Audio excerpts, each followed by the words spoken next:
Hi everyone, আসসালামু আলাইকুম। আমি বাংলাদেশ ব্লগার রিনা। আমি ভিডিওটা এখান থেকে শুরু করলাম। শুরু থেকে শেষ পর্যন্ত দেখবেন। ভালো লাগলে লাইক, কমেন্ট, শেয়ার এবং সাবস্ক্রাইব করবেন। যে যেখান থেকে দেখছেন আশা করি সবাই ভালো আছেন। আলহামদুলিল্লাহ আমরা অনেক ভালো আছি। আমার ভিডিওটি এখান থেকে এই হসপিটালে বসে আছি। হসপিটালে বসে আজকে ঈদের দিন, আমরা ঈদের দিনও বসে রয়েছি হসপিটালে। এখন বৃষ্টিও হইতাছে ঈদের দিন। তারপরে ডক্টর আসছে, ঈদের আগের দিন ডক্টর আসছে। এখন নানি শাশুড়ি হঠাৎ করে কোমরে হাট ভেঙে গেছে, ওইখানে অপারেশন করা হয়েছে। বুধবার দিন অপারেশন করা হয়েছে। আর আজকে ঈদের দিন, আজকে আমাদের রিলিজ হয়ে যাবে। ডক্টর আসছে, ডক্টর আয়সা কথা বলতেছে, আমার সাথেও কথা জিজ্ঞেস করতেছে। এখন কী কথা বলবো ডক্টরের সাথে সব কিছু আম্মা শেয়ার করছে।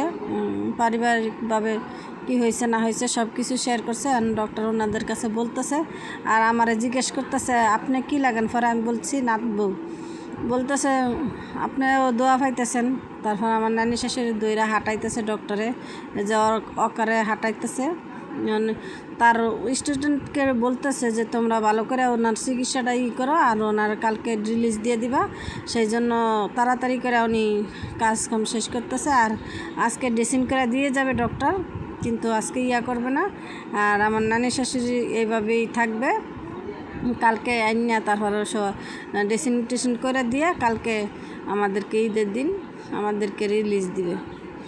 এখন আমার নানি শাশুড়ি এখন শোয়াবে, আনতেছে রুমের ভিতরে নিয়ে আসতেছে, আইনে তারপর ওনারা শোয়ায় তারপরে ড্রেসিং করবে।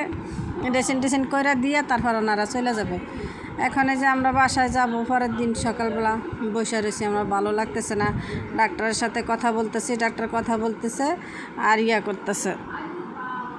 জীবনে ফার্স্ট এই 2025 সাল যে কীভাবে গেল একমাত্র উপর আল্লাহই জানে, আমরা জানি না। এই যে ঈদের দিন আসছি, বাসায় আইসা তাড়াহুড়া করে রান্না করছে আম্মা। এখন বাজে 3টা। ছেলের জন্য একটু খাবার নিয়েছি যে তুমি একটু তাড়াতাড়ি করে খাও, ওর অনেক ক্ষুধা লাগছে, ওর শরীর কাঁপাইতেছে। বাচ্চা মানুষ তো, সকালে কিছু রান্না করি নাই, সেমাই কিছু রান্না করে নাই। আম্মা আইসা আমি গুছাই দিছি, তারপর আম্মা রান্না বসাইছি। তারপর মুরগিটা কোনো মতন হয়েছে, পরে রোস্টটা হয়েছে বলতে আমার পোলাওটা বসাই দিছে। আবার একটা চুলা তো, সেই জন্য আমাদের একটু সমস্যা। রাইস কুকারে গরুর মাংস দিছে, গরুর মাংস হইতেছে, মুরগি এখনও শক্ত আছে, জাল হবে আরও। তারপর আমি উঠাই দিছি ছেলেরে যে কষানো হয়েছে তুমি খায় নাও। ছেলেটার একটু খাওয়াইতেছে, ওই সাথে একটু পোলাও বেশি নিছি, আমি একটু খাবো, মাইয়ারা একটু খাওয়াবো। সকাল থেকে আমি কিছু খাইনি এখন পর্যন্ত। আর এই যে পরের দিন বাগনি আসছে ঈদের দিন, বিকালে রাত্রেই আসছে। আইসা যে আমার মেয়ের হাতে মেহেদি দিয়ে দিল। আমার বাগনি আবার সুন্দর মতো মেহেদি দিতে পারে, মেহেদি দিল।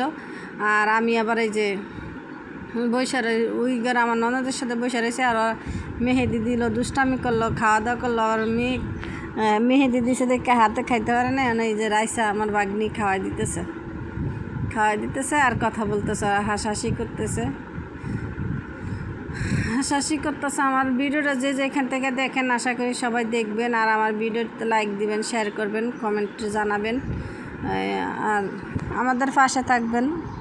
এই দোয়াই করি, সবাই দোয়া করবেন আমাদের জন্য, যেন পরিবার পরিজন নিয়ে সব সময় ভালো থাকতে পারি। আপনারাও ভালো থাকবেন। আর যারাও অসুস্থ আছেন তারা তাড়াতাড়ি যেন আল্লাহ সুস্থ করে। এখন এই যে বাগনি দুষ্টামি করতেছে মেয়ে। এখানে আমি পরের দিন সকালবেলা, ঈদের পরের দিন সকালবেলা এই যে মাংস যারা দিছে আম্মা রান্না করে কষা রাখা দিছে। এই জায়গায় ফ্রিজে রাখে নেই, কোনো মাংস ফ্রিজে নেই। আর আমরা তো কোরবানি দিই না, সবাই জানেনি কোরবানি দিই না। এখানে যে আমি পরোটা বানাইছি, আম্মা পরোটা বানাই দিচ্ছে, আমি বাচ্ছি। এখন পরোটা আর এই রুটি এখন খাওয়া দাওয়া করবো আমরা। এইভাবে এই যে ছেলেরা খাইতেছে ঈদের পরের দিন। 3 দিনের ভিডিও আজকে একসাথে করে তারপর দিলাম, একটু করে ক্লিপ নেই। মন মেজাজও ভালো না, মন ভালো না, সেই জন্য আর ভিডিও ভালো করে করিও না। এখন এই যে রুটি খাইতেছি আমি চুবাইয়া।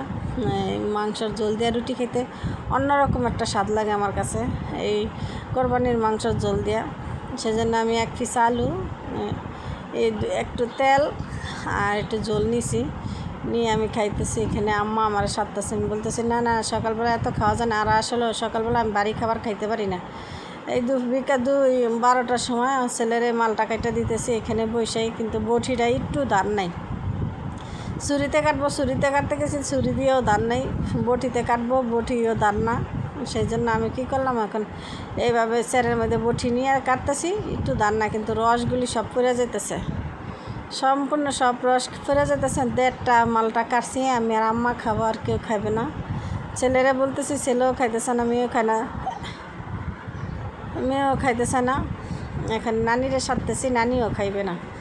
এটা হচ্ছে বিকেলবেলা, এই যে মেয়ে আমার এই ইয়াতে যাইতেছে, আমার ভাইয়ের বাসা যাইতেছে, মেয়ে আর ছেলে দুইজনে মিল্লা যাইতেছে। ছেলে আর মেয়ে যাবে, আমি যাব না। ছেলের মেয়ে রেডি হয়ে গেছে, আর ছেলে গোসল করে আসলো, দুষ্টামি করতেছে, আর মেয়ে জুতা পরতেছে।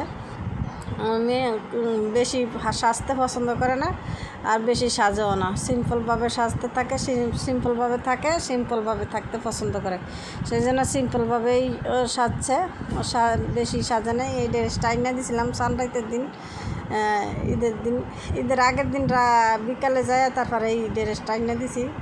1200 টাকা নিছে। কেমন হয়েছে কমেন্টে জানাবেন। ড্রেসটা কেমন হয়েছে কমেন্টে সবাই জানাবেন। এই 1200 টাকা নিছে, এই আমি কি ঠকছি না জিতছি, সবাই একটু কমেন্ট করে জানাবেন। এই ড্রেসটা সানরাতের দিন নিছে, 1200 টাকা নিছে, কিন্তু আমার গায়ে একদম লম্বা ফিটিং ঠিক আছে।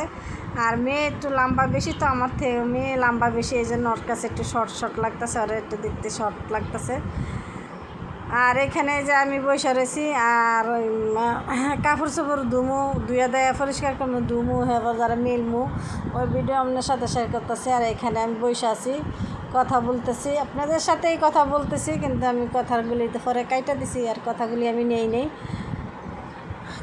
আমি নেই, মনটা অনেক খারাপ। প্রতি বছর বাবা থাকে ইয়াতে, বাবার সাথে একবার হইলেও কথা বলতে পারি, আজকে বাবা নাই, এতিম হয়ে গেলাম আমরা।